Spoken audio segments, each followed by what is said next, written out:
Hello students, இந்த சென்டென்சஸை கவனிங்க. சரி வாங்க நாம் சாப்பிட போகலாம். சரி வாங்க நாம் டிவி பார்க்கலாம். வாங்க நாம் விளையாடலாம். இந்த மாதிரி டெய்லி நம்ம தமிழில் பேசும்பொழுது இந்த மாதிரியான சென்டென்சஸை நாம் பயன்படுத்துவோம். இது எந்த மாதிரியான சென்டென்சஸ் அப்படின்னா, நாம் ஏதாவது ஒரு செயலை சேர்ந்து செய்யலாம் என்று நமக்கு அருகில் இருப்பவர்களிடம் யோசனை சொல்லுதல். இப்போது இந்த மாதிரியான சென்டென்சஸை நம்ம இங்கிலீஷில் பேசும் பொழுது என்ன ஃப்ரேஸ் பயன்படுத்தணும் அப்படின்னா, லெட் அஸ் அப்படிங்கிற ஃப்ரேஸ் பயன்படுத்தணும். இந்த லெட் அஸ் அப்படிங்கிற ஃப்ரேஸோட ஷார்ட் ஃபார்ம் என்ன அப்படின்னா லெட்ஸ். இப்போது இந்த லெட்ஸ் அப்படிங்கிற ஃப்ரேஸை நம்ம யார்கிட்ட பேசும்போது பயன்படுத்துவோம் அப்படின்னா, நம்முடைய நண்பர்கள் மற்றும் நம்முடைய குடும்பத்தினர்களிடம் அன்றாட உரையாடல்களில் நாம் இந்த லெட்ஸ் அப்படிங்கிற ஃப்ரேஸை நாம் பயன்படுத்துவோம். இப்போ வாங்க எக்ஸாம்பிள் சென்டென்சஸ் பார்க்கலாம். ஃபர்ஸ்ட் சென்டென்ஸ் பாருங்கள். இப்போ ஒரு சுச்சுவேஷன் சொல்கிற நல்லா கவனிங்க. ஆஃபீஸில் நீங்களும் உங்களுடைய நண்பரும் அருகருகே உட்காந்து வேலை பார்த்துக்கிட்டு இருக்கீங்க. அப்போது உங்களுடைய நண்பர் சொல்கிறார் உங்ககிட்ட, எனக்கு தூக்கம் வருது அப்படின்னு சொல்கிறாரு. அதுக்கு நீங்கள் சொல்கிறீங்க, சரி வா நம்ம போய் ஒரு டீ சாப்பிடலாம் அப்படின்னு சொல்கிறீங்க. இப்போது எனக்கு தூக்கம் வருது இதை இங்கிலீஷில் எப்படி சொல்கிறது? ஐ ஃபீல் ஸ்லீப்பி அப்படின்னு சொல்லணும். ஐ ஃபீல் ஸ்லீப்பி, எனக்கு தூக்கம் வருது. ஓகே, அதுக்கு நீங்கள் என்ன சொல்கிறீங்க? நாம் ஒரு டீ சாப்பிடலாம் அப்படின்னு சொல்கிறீங்க. இப்போது நாம் ஏதாவது ஒரு செயலை சேர்ந்து செய்யலாம் அப்படின்னு சொல்லும்போது என்ன ஃப்ரேஸ் பயன்படுத்தணும்? லெட்ஸ் அப்படிங்கிற ஃப்ரேஸ் பயன்படுத்தணும். நெக்ஸ்ட்டு அந்த இம்பரேட்டிவ் சென்டென்சஸை சொல்லணும். இங்கே இம்பரேட்டிவ் சென்டென்ஸ் என்ன அப்படின்னா, டீ சாப்பிடு அப்படிங்கிறது தான் அந்த இம்பரேட்டிவ் சென்டென்ஸ். அப்போது டீ சாப்பிடு அப்படிங்கிறத இங்கிலீஷில் எப்படி சொல்லணும்? ஹேவ் ஏ டீ அப்படின்னு சொல்லணும். இந்த இடத்துல ஹேவ் அப்படிங்கிற வேர்ப் சாப்பிடு அண்ட் குடி இந்த இரண்டுக்கும் காமனான வேர்ப். அப்போது லெட்ஸ் ஹேவ் ஏ டீ அப்படின்னா என்ன மீனிங்? நாம் ஒரு டீ சாப்பிடலாம் அப்படிங்கிற மீனிங். ஓகே, நெக்ஸ்ட் சென்டென்ஸ் பாருங்கள். அதே மாதிரி உங்களுடைய நண்பர் சொல்கிறாரு, எனக்கு பசிக்குது அப்படிங்கிறாரு. அதுக்கு நீங்கள் சொல்கிறீங்க, சரி நாம் சாப்பிடலாம் அப்படின்னு சொல்கிறீங்க. ஃபர்ஸ்ட் எனக்கு பசிக்குது இது எப்படி சொல்கிறது? ஐ எம் ஹங்க்ரி அப்படின்னு சொல்லணும். ஐ எம் ஹங்க்ரி அப்படின்னா எனக்கு பசிக்குது அப்படிங்கிற மீனிங். ஓகே, அதுக்கு நீங்கள் என்ன சொல்கிறீங்க? சரி நாம் சாப்பிடலாம் அப்படின்னு சொல்கிறீங்க. இப்போது நாம் சேர்ந்து சாப்பிடலாம் அப்படிங்கிறத எப்படி சொல்கிறது? லெட்ஸ் ஈட் அப்படின்னு சொல்லணும். லெட்ஸ் ஈட் அப்படின்னா நாம் சாப்பிடலாம் அப்படிங்கிற மீனிங். ஓகே, நெக்ஸ்ட் சென்டென்ஸ் பாருங்கள். இப்போது ஆஃபீஸில் வேலையை முடிச்சுட்டு நீங்கள் உங்களுடைய ரூமுக்கு போயிட்டீங்க. அப்போது உங்களுடைய நண்பர் சொல்கிறாரு, வீடு ரொம்ப குப்பையாக இருக்குது அப்படின்னு சொல்கிறாரு.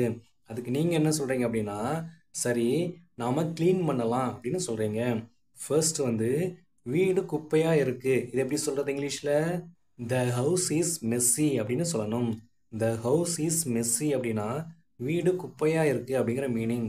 ஓகே, அதுக்கு நீங்கள் என்ன சொல்கிறீங்க? சரி நாம் க்ளீன் பண்ணலாம் அப்படின்னு சொல்கிறீங்க. இப்போது நாம் க்ளீன் பண்ணலாம் அப்படிங்கிறத எப்படி சொல்கிறது? லெட்ஸ் க்ளீன் அப்படின்னு சொல்லணும். லெட்ஸ் க்ளீன் அப்படின்னா நாம் சேர்ந்து க்ளீன் பண்ணலாம் அப்படிங்கிற மீனிங். ஓகே, நெக்ஸ்ட் சென்டென்ஸ் பாருங்கள். எனக்கு போர் அடிக்குது அப்படிங்கன்னு உங்கள் நண்பர் சொல்கிறாரு. அதுக்கு நீங்கள் என்ன சொல்கிறீங்க அப்படின்னா, சரி நாம் செஸ் விளையாடலாம் அப்படின்னு சொல்கிறீங்க. ஃபர்ஸ்ட் எனக்கு போர் அடிக்குது எப்படி சொல்கிறது? ஐ எம் போர்டு அப்படின்னு சொல்லணும். ஐ எம் போர்டு அப்படின்னா எனக்கு போர் அடிக்குது. ஓகே, அதுக்கு நீங்கள் என்ன சொல்கிறீங்க? சரி நாம் செஸ் விளையாடலாம் அப்படின்னு சொல்கிறீங்க. அப்போது okay let's play chess. Okay let's play chess அப்படின்னு என்ன மீனிங்? சரி நாம் ரெண்டு பேரும் சேர்ந்து செஸ் விளையாடலாம் அப்படிங்கிற மீனிங். ஓகே, நெக்ஸ்ட் சென்டென்ஸ் பாருங்கள். எனக்கு தூக்கம் வருது அப்படின்னு உங்கள் நண்பர் சொல்கிறாரு. அதுக்கு நீங்கள் என்ன சொல்கிறீங்க? சரி நாம் தூங்கலாம் அப்படின்னு சொல்கிறீங்க. ஃபர்ஸ்ட் எனக்கு தூக்கம் வருது அதை ஏற்கனவே பார்த்தோம். என்ன பார்த்தோம்? I feel sleepy. ஓகே, அதுக்கு நீங்கள் என்ன சொல்கிறீங்க? சரி நாம் தூங்கலாம் அப்படின்னு சொல்கிறீங்க. இது எப்படி சொல்கிறது?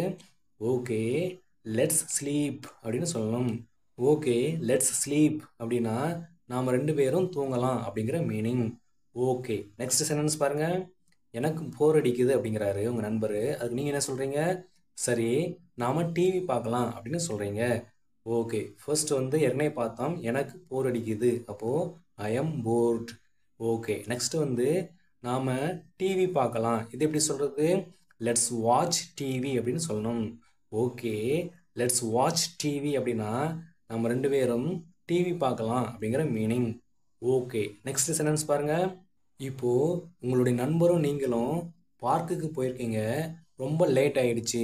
அப்போ உங்களுடைய நண்பர் சொல்றாரு உங்ககிட்ட, ரொம்ப டைம் ஆயிடுச்சு அப்படின்னு சொல்றாரு.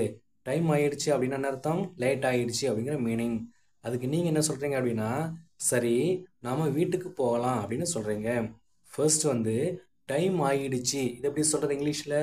இட்ஸ் கெட்டிங் லேட் அப்படின்னு சொல்லணும். இட்ஸ் கெட்டிங் லேட் அப்படின்னா நேரம் ஆயிடுச்சு, அதாவது லேட் ஆயிடுச்சு அப்படிங்கிற மீனிங். ஓகே, அதுக்கு நீங்க என்ன சொல்றீங்க? சரி நம்ம வீட்டுக்கு போகலாம் அப்படின்னு சொல்றீங்க. இது எப்படி சொல்றது இங்கிலீஷ்ல? ஓகே, லெட்ஸ் கோ ஹோம் அப்படின்னு சொல்லணும். ஓகே, லெட்ஸ் கோ ஹோம் அப்படின்னா சரி நம்ம வீட்டுக்கு போகலாம் அப்படிங்கிற மீனிங். ஓகே, நெக்ஸ்ட் சென்டென்ஸ் பாருங்க. நான் சமைக்க போறேன் அப்படின்னு உங்களுடைய மனைவி சொல்றாங்க. அதுக்கு நீங்க என்ன சொல்றீங்க அப்படின்னா, சரி நாம ரெண்டு பேரும் சேர்ந்து சமைக்கலாம் அப்படின்னு சொல்றீங்க. ஃபர்ஸ்ட் வந்து நான் சமைக்க போறேன், இது எப்படி சொல்றது? I am going to cook அப்படின்னு சொல்லணும். I am going to cook அப்படின்னா நான் சமைக்க போறேன் அப்படிங்கிற மீனிங். அதுக்கு நீங்க என்ன சொல்றீங்க? சரி நாம ரெண்டு பேரும் சேர்ந்து சமைக்கலாம் அப்படின்னு சொல்றீங்க. இது எப்படி சொல்றது இங்கிலீஷ்ல? லெட்ஸ் குக் டுகெதர் அப்படின்னு சொல்லணும். லெட்ஸ் குக் டுகெதர் அப்படின்னா சரி நாம ரெண்டு பேரும் சேர்ந்து சமைக்கலாம் அப்படிங்கிற மீனிங். ஓகே, நெக்ஸ்ட் சென்டென்ஸ் பாருங்க. எனக்கு சமைக்க நேரம் இல்லை அப்படின்னு உங்களுடைய மனைவி சொல்றாங்க. அதுக்கு நீங்க என்ன சொல்றீங்க அப்படின்னா, சரி நாம சாப்பாடு ஆர்டர் பண்ணலாம் அப்படின்னு சொல்றீங்க. ஃபர்ஸ்ட் வந்து எனக்கு சமைக்க நேரம் இல்லை, இது எப்படி சொல்றது இங்கிலீஷ்ல? I don't have time to cook. I don't have time to cook அப்படின்னா எனக்கு சமைக்க நேரம் இல்லை அப்படிங்கிற மீனிங். அதுக்கு நீங்க என்ன சொல்றீங்க? ஓகே நாம சாப்பாடு ஆர்டர் பண்ணலாம் அப்படின்னு சொல்றீங்க. இது வந்து உங்களுக்கான சென்டென்ஸ். இது இங்கிலீஷ்ல எப்படி சொல்றது அப்படின்னு தெரிஞ்சா அப்படியே வீடியோவை பாஸ் பண்ணிட்டு காமெண்ட்ல டைப் பண்ணுங்க. ஓகே, நெக்ஸ்ட் சென்டென்ஸ் பாருங்க. எனக்கு ஒரு புது ட்ரெஸ் வாங்கணும் அப்படின்னு உங்களுடைய மனைவி சொல்றாங்க. அதுக்கு நீங்க என்ன சொல்றீங்க அப்படின்னா, ஓகே நாம ஷாப்பிங் போகலாம் அப்படின்னு சொல்றீங்க. ஓகே நம்ம ஷாப்பிங் போகலாம் அப்படின்னு நீங்க சொல்றீங்க. ஓகே, ஃபர்ஸ்ட் வந்து எனக்கு ஒரு புது ட்ரெஸ் வாங்கணும், இது எப்படி சொல்றது இங்கிலீஷ்ல?